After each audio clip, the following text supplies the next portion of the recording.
ভাই মা, তুমি কি করছো? রান্না করতেছি। আর গেন্ডিগুলো নষ্ট হয়ে যাবে, কিচেন রান্না করতেছি। ও বাবা, তোমার গেঞ্জি নষ্ট হয়ে যাবে, মশলা ছিটে যেন তুমি কিচেন অ্যাপ্রন করে নিয়েছো। বাবা, পাখি তো সব বোঝে। আল্লাহ, মাশাআল্লাহ।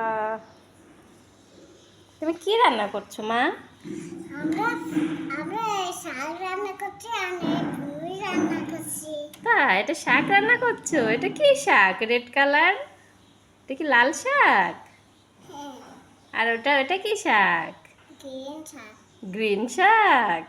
হ্যাঁ, মানে তুমি কি খেতে চাও? হ্যাঁ, আমি তো একটু খেতে চাই তোমার রান্না। আচ্ছা, বাটি নাও। দেখি একটু টেস্ট করে দেখি কেমন হলো তোমার রান্নাটা।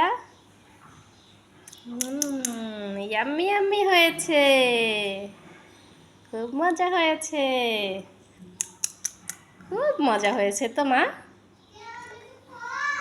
আমার আম্মা তো এখন রান্না করা শিখে গিয়েছে, তাহলে তো এখন আমার আর কোনোই কষ্ট নাই।